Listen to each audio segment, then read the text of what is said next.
Okay, so we've talked about the technology that Square's using and how they're basically displacing the traditional banks. We're talking about Bitcoin changing the financial business. We're talking about Tesla changing manufacturing.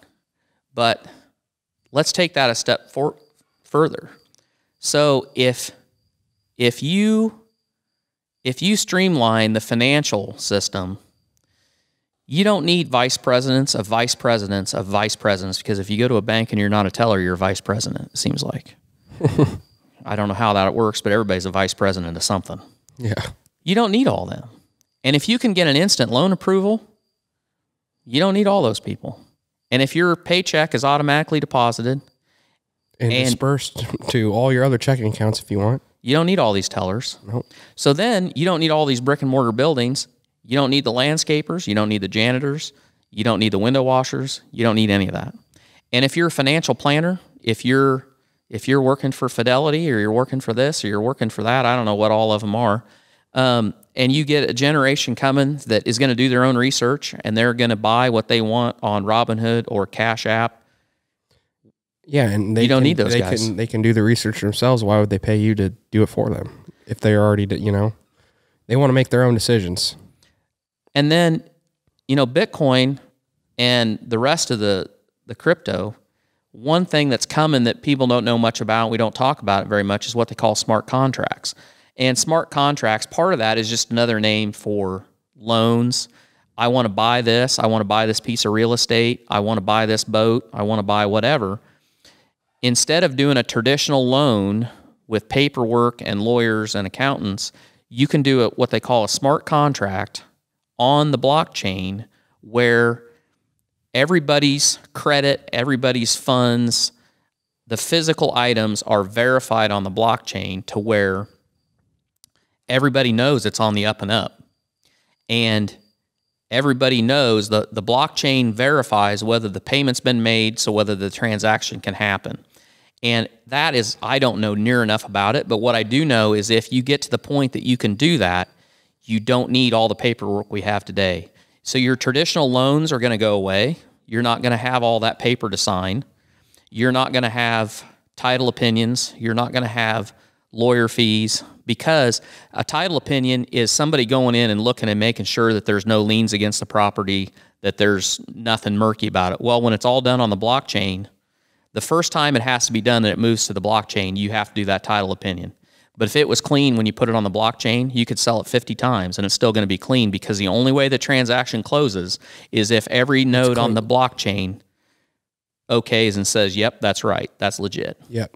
So you're eliminating all that. So the first time you put it on a piece of property on the blockchain, you got to do all the stuff. I would assume you'd. Well, yeah, but then after that, you can just sell it on the blockchain. You don't need all that stuff anymore. Right, because it's all verified, and there's no way that you can encumber it. The only way you could encumber it, the only way you could put a lien on it, is if somebody basically did a smart contract saying, this can't be sold until this is cleaned up, which it would be verified on the blockchain, and everybody knows it. Mm-hmm. It's all out there in the clear. Yep.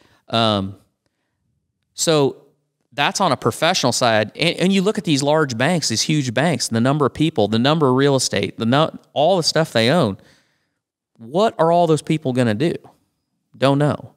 But then let's go a step further. And this is where Tesla comes in. And I think Tesla could be, and I'm not just Tesla, I'm EVs in general. When we make the switch to electric vehicles, you're looking at probably one of the greatest fundamental transitions of the labor force in the United States you've ever seen. And the reason for that is because you don't need car dealers, because they deal them direct. And the car dealers aren't going to do it anyway, because they don't make money on service, because these cars don't need serviced. They don't need oil change. They don't need transmissions. They don't need any of that stuff. Your batteries can go bad over time. Tesla comes to your house and fixes it. Right. They have their own service. So you're going to need mechanics, but you're not going to need as many, because they don't need as much maintenance. Right. So you're not going to need repair shops. Gas stations. Auto parts stores. Uber. And this is where it gets into full self-driving. If you get a car that'll drive itself, you get a robo-taxi, and people go, oh, that'll never happen. It's going to happen. It's so close to happening. Go on YouTube, watch the guys that are on version 9.2. They can show you. Waymo's trying to do it. Apple's trying to do it. There's so much money there, it's going to happen. Even if it's not Tesla, and I think it'll be Tesla, but even if it's not, somebody's going to do it. Lyft, Uber, all those drivers, not going to need them. Truck drivers. So Tesla Semi, guys saying, well, I'm not going to drive a Tesla. You may not for a while, but eventually it's going to get to the point where the long runs going from warehouse to warehouse might not need a driver. What are all those people going to do? Oil companies, if you displace, say, 2 or 3% of the consumption of oil for gasoline, you know what that does to the price of oil? And yes, the Saudis have the lowest cost there is, but if they weren't worried that the consumption of oil world over was going to go down, they wouldn't be interested in Bitcoin. Yeah, that's right. They would have zero interest in it. They're smarter than what. Yep. You know, they're smart. They know that it's a little concerning that this EV thing's coming.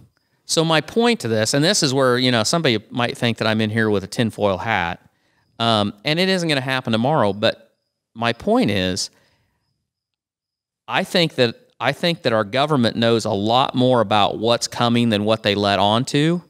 And where this is all headed, I think, is universal basic income. And the reason for that is because nobody's going to have jobs. Well, half the people aren't. Yeah, right. Well, just more.